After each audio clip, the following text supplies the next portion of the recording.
रामकृष्ण हरी मित्रांनो, ज्ञानेश्वरी या भागात आज आपण ज्ञानेश्वर महाराजांचे चरित्र बघणार आहोत. आपेगाव हे पैठणजवळ गोदावरी नदीच्या उत्तरेस असलेले एक छोटेसे गाव. या गावात कुलकर्णी आडनावाचे देवस्थ सद्गृहस्थ राहत होते.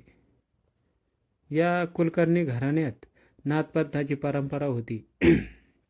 विठ्ठलपंत हे ज्ञानदेवांचे पिताश्री. ते श्री विठ्ठल भक्तही होते. त्यांच्या घरातील सदाचार सद्विचार यांनी सुसंस्कृत असलेल्या विठ्ठलपंताच्या पत्नीचे नाव रुक्मिणी देवी. याच श्री ज्ञानेश्वर माऊली यांच्या माता होत्या. श्री ज्ञानदेव महाराजांचा जन्म गुरुवार श्रावण वैद्य अष्टमी या दिवशी कृष्णाष्टमी शेके 1193 रोजी आळंदी या ठिकाणी झालेला आहे. श्री निवृत्तीनाथ महाराज, श्री सोपानदेव महाराज व मुक्ताबाई अशी 4 भावंडाची नावे होती. विठ्ठलपंतांनी संन्यासानंतर गृहस्थाश्रम स्वीकारल्यामुळे त्यावेळच्या कर्मठ व मूर्ख पंडितांनी त्यांना वाळीत टाकले होते. त्यांच्या मुलांचा संन्यासाची मुले म्हणून उपमर्द केला जात होता. त्यांच्या मुंजीस विरोध केला जात होता. समाजाच्या त्रासाला कंटाळून विठ्ठलपंत व रुक्मिणी यांनी प्रयाग क्षेत्री जाऊन देहांत प्रायश्चित्त घेतले. त्यामुळे ही 4ही भावंडे पोरकी झाली. निवृत्तीनाथांनी आपल्या भावंडाचा सांभाळ केला. लौकिक विरोधाला न जुमानता व भावंडांनी परमार्थ निरूपण आणि अध्ययन सुरूच ठेवले. माता पिता गुरु म्हणून निवृत्तीनाथांनी आपली भूमिका पार पाडली. त्या काळी मौजी बांधण्यासाठी लेखी परवानगी आणण्यासाठी ही भावंडे पैठणला गेली. पैठणमध्ये श्री ज्ञानेश्वर महाराजांनी अनेक चमत्कार करून दाखवले. सर्व भूती परमेश्वर आहे असे सांगताना रेड्याच्या मुखातून वेद वधून घेऊन त्यांनी सर्वांनाच अचंबित करून टाकले होते. एक श्रेष्ठ योगी संत चांगदेव महाराज आपल्या अभिमानात दंग असताना त्यांना अंतर्भूक करण्यासाठी चांगदेव 65 ओव्यांचे हे पत्र लिहिले. ते चांगदेव 65 म्हणून प्रसिद्ध आहे. ज्ञानेश्वरांना भेटण्यासाठी ज्यावेळी चांगदेव महाराज वाघावर बसून आले त्यावेळी चांगदेव महाराजांच्या हातात सर्फाचा चाबूक होता. त्यांना सामोरे जाण्यासाठी ज्यावेळेस ही भावंडे भिंतीवर बसली होती, निर्जीव भिंत, त्यांनी ती चालवीत नेली. हा चमत्कार पाहून चांगदेव महाराज त्यांना शरण आले. त्यावेळी मुक्ताबाईंनी त्यांना अनुग्रह दिला. अशा अनेक चमत्कारांनी सारे पैठणवासीय दिपून गेले होते. या पवित्र आणि शुद्ध मुलांना प्रमाणपत्र मिळवल्यानंतर ही भावंडे हिंडत हिंडत नेवासे येथे आली. श्री निवृत्तीनाथांच्या उपदेशाने ही श्री ज्ञानेश्वरी मुळातच असलेली प्रतिभा अधिकच खुलत गेली. नेवासे येथील श्री मोहनीराजाच्या मंदिरात वेद, उपनिषद व गीता यांचे निरूपण करीत सुसंस्कृतमधील श्रीमद भगवद्गीतेवरील ज्ञानेश्वरांनी मराठीत भाष्य लिहिले. सर्वसामान्य लोकांना संस्कृत भाषा समजण्यास अवघड होती. पुढे हेच भाष्य पुढे ज्ञानेश्वरी म्हणून प्रसिद्ध झाले. श्री ज्ञानदेव महाराजांच्या मुखातून निघालेले भाष्य श्री सच्चिदानंद बाबांनी लिहून घेतले. ही भावार्थ दीपिका म्हणजे ज्ञानेश्वरी नंतर नावारूपास आली.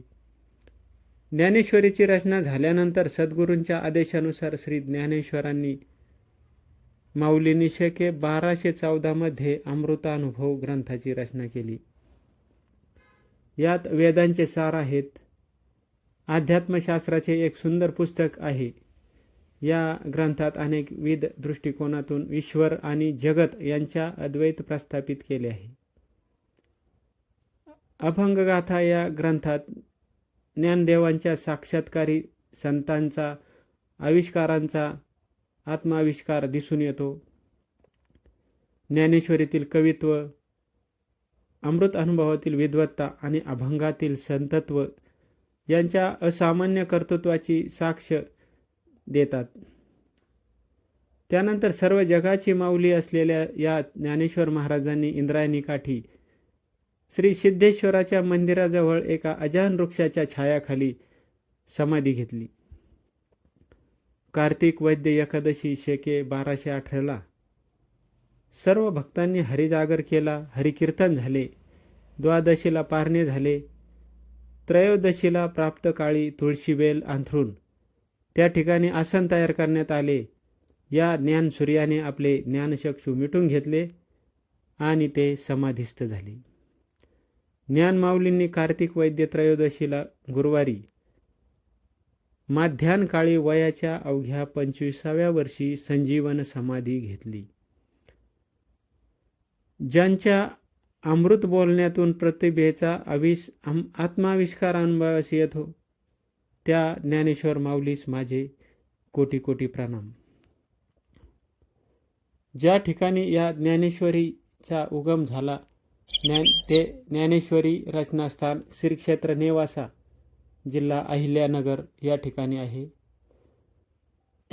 या ठिकाणी ज्या पैस खांबाला टेकून श्री संत ज्ञानेश्वर माऊलींनी ज्ञानेश्वरी सांगितली आणि सच्चिदानंद बाबांनी ती लिहून घेतली, त्यांचं या ठिकाणी एक सुंदर शिल्प तयार करण्यात आलेले असून ते नागरिकांसाठी नेहमीच प्रोत्साहित आहे. अशा या माऊलींना, श्री ज्ञानेश्वर माऊली माझे कोटी कोटी प्रणाम. मित्रांनो, श्री ज्ञानेश्वर माऊलींचे हे चरित्र आपणास ऐकवण्यास कसे वाटले? काही यात रचनेमध्ये काही असा चूक असल्यास किंवा काही आणखी नवी विचार असल्यास कृपया कमेंटमध्ये सांगावे. कृपया माझ्या या चॅनलला सबस्क्राईब करा, म्हणजे आपणास नवीन नवीन आध्यात्मिक गोष्टी शिकण्यास मिळतील. ज्ञानेश्वरी चिंतन हा किंवा ज्ञानेश्वरी अध्याय वाचन, त्याचा अर्थ, या सर्व गोष्टी आम्ही या चॅनलमधून सांगत असतो. परत एकदा आपणा सर्वांचे खूप खूप ऐकल्याबद्दल धन्यवाद. कृपया या चॅनलला सबस्क्राईब करा आणि श्री क्षेत्र नेवासा येथील ज्ञानेश्वर महाराज संस्थान मंदिर या ठिकाणी भेट देऊन दर्शनाचा लाभ घ्यावा ही नम्र विनंती. रामकृष्ण हरी.